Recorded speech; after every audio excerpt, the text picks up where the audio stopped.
Nakatuon ngayon ang Philippine Health Insurance Corporation sa pagpapalawak ng coverage, lalo na para sa mga pangunahing sakit sa Pilipinas gaya ng pneumonia, malalang dengue, stroke, sakit sa bato at iba't ibang uri ng cancer. Ang dating sagot ng PhilHealth sa hemodialysis na 2,900 pesos per session lamang, ngayon sa expanded coverage, makakukuha na ng 6,350 per dialysis session ang bawat pasyente. Estimated na magkakahalaga ng halos 1,000,000 piso ang benepisyong makukuha kada pasyente kada taon kung 3 beses sa isang linggo magpapadialysis. Ang hemodialysis ay para sa mga pasyenteng may severe chronic kidney disease o CKD. Inalis na rin ng PhilHealth ang Single Period Confinement Policy o SPC epektibo noong October 1 para matulungan ang mga miyembrong kailangan ng tuloy-tuloy na gamutan. Sa patakarang SPC kasi hindi na maa-admit o makakukuha ng benepisyo ang isang pasyenteng mauospital na makailang beses sa loob ng 90 days kung parehong sakit ang tumama sa kanya. Pero ngayon, wala na ang patakarang ito. SPC is a limitation.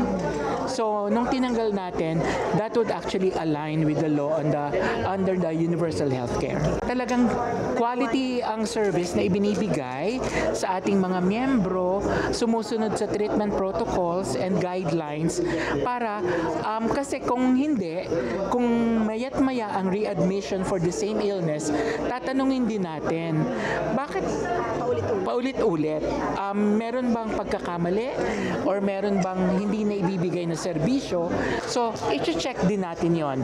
That's part of our control measure is to subject these claims to post-audit. Ipinagmamalaki rin ng PhilHealth na ang Pilipinas ang kauna-unahang bansa sa Asia-Pacific region na naglunsad ng Therapeutic Care Package para sa severe acute malnutrition. Para sa mga sanggol hanggang 6 na buwan, makakukuha ng benepisyong 7,500. Ang mga batang 6 na buwan hanggang 5 taon naman ay 17,000. Ito ang tugon para labanan ang malnutrisyon sa bansa. Turuan din natin yung pong pamilya kung ano yung dapat kakainin ng ating mga kabataan. Plus, of course, kung kakailanganin yung ready to eat therapeutic food. So sa tingin po natin ay kakayanin namin. At gaya po na nabanggit ko, this is for one cycle which normally would take around 4 months.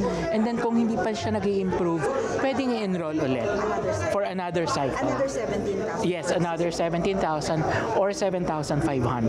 Para naman sa malalang kaso ng dengue, ang dating nakiklaim na 16,000 pesos ngayon ay 47,000 pesos na.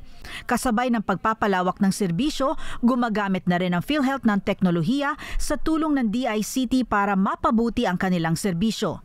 Ilan lamang ito sa mga pagbabago na inihahain ng PhilHealth sa ilalim ng programa nilang Pinalawak at mga bagong benepisyo para sa mamamayan, damang-dama ng bawat Pilipino.